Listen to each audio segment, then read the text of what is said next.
Hi dear friends, good evening to all of you. I'm Justin and today we are solving history and culture questions. Now your prelims is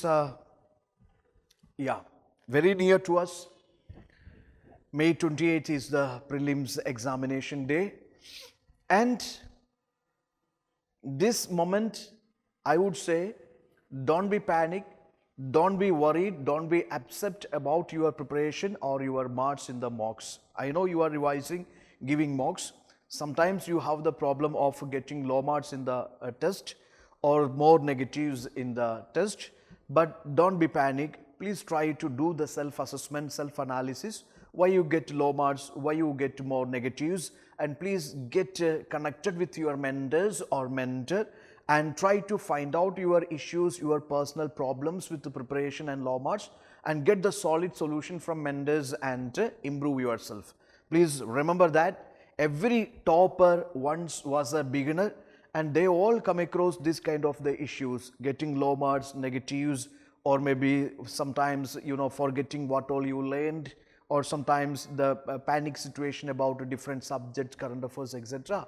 But let me tell you, your presence of mind matters a lot. These last few days before the exam, I would say, stay confident, stay healthy, and just keep on practicing more and more questions in every subject. Whatever you studied, it is sufficient here. Last 1 year or 6 months, you have been preparing for this examination. You covered the core subjects like history, economy, geography, polity, environmental science, science and tech. Yes, whatever you done, 65% or 70% or 75% you done with every subjects, yes, be a master of that area. It is not necessary you have to cover all 100% of each subject. Even if not done that, whatever you mastered, more than 65% you done, okay, 65% or 75%, whatever you done in each subject, revise each subject several times and practice a lot of questions. That will save you in the final exam. I'm not saying that don't study anything new. If you have time, definitely you do that. And if you don't done the revision at least one time, I would say that this moment you have to focus more on giving multiple rounds of revisions for every core subjects and practice a lot of questions also. Be smiley, be happy, just do it, just focus on it. Now, which of the following subjects were included in the company School of Art? You know that the British East India Company never came here for distributing burgers and these pizzas to Indian subjects. Like to every farmer, oh my dear farmer, please open your mouth and put it in the mouth, the burger and sandwiches, not like that. They say that they are here to civilize Indians. There is a popular or most unpopular theory. For a civilizing mission theory is there. But we were much civilized, in the 3rd millennium BC itself. Now they say, or we have seen that, even though they said that they are here for civilizing Indians, we were already civilized here. We had attached bathrooms and a Swachh Bharat mission, that is in Indus civilization itself. Here we have seen there was a white man's burden theory. In the name of civilizing Indians, we have seen continuous loot of wealth, and most of the European historians and European scholars, their approach was like this: Indians are inferior in their social aspect, cultural aspect, religious aspects, economic aspect, etc. So there is no chance of glorifying India's religious tenets and values, etc. Most of those European historians believed we are in the superstitious world. We had the despotic ruler. We never had a democracy. We are in the superstitious culture, society, religion, etc. So here, in that way, if you think, you can see out of the choices, one is the odd one. You just pick it out and automatically you will get to the answer. Monuments and landscapes and views of nature, nothing wrong with that. Appreciation of the monuments of the Mughals or views of nature, fine, it's a secular subject. Figures of different caste and traders, yes, of course. Indian people, dances, fairs, festivals, costumes, nothing wrong with that. But Indian values, traditions or religious tenets, I don't think they will glorify India's religious values, tenets or these ideas in the paintings and all. Okay, after all, they are here with the civilizing mission and motivated by white man's burden theory, etc. I don't think the fourth is fair with their painting. So I eliminated that one, and of course that made the answer. 1, 2 and 3 only is the answer. Moving on to the next one, Dogri language is mainly spoken in which of the following states? Yes, the language and literature is again a favorite area for UPSC. Continuously asked. If you check the last 10 or 20 years questions, it's continuously being asked. The language and literature, okay, the tribes or communities associated with that particular language, or the areas of India where the language is being spoken, or the family to which this language is belonging. So this is, Dogri is belonging to Indo-Aryan language, and of course it is spoken in this Jammu and Kashmir region, also in Himachal Pradesh and Punjab, certain portions of Punjab. Okay, so just go for those Indian official languages included in the 8th schedule of the Indian Constitution. Language and literature, it's important for you. With regard to Bhakti Acharyas and their philosophy, Shankaracharya is related to which of the following?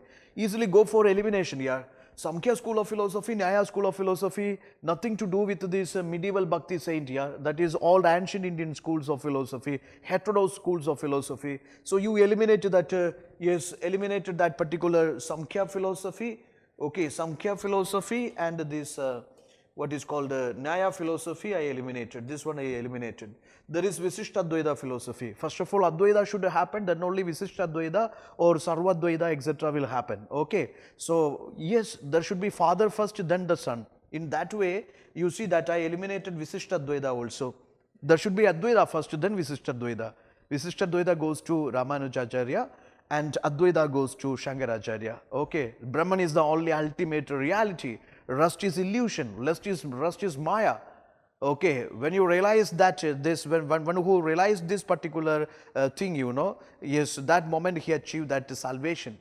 Okay, Brahma is the only reality, and this rest of the thing is illusion.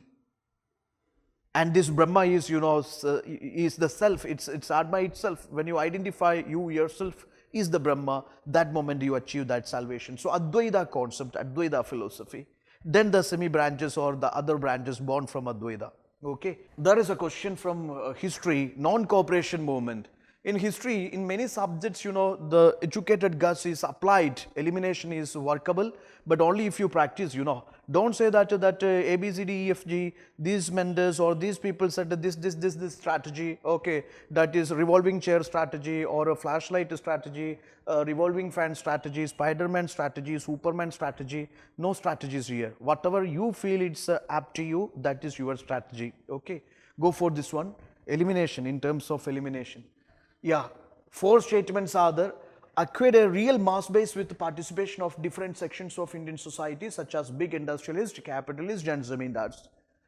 Yeah, this is non-cooperation movement, and this capitalist and these zamindars and all those guys, they don't even have the confidence to associate with the Indians against British because they are property class here.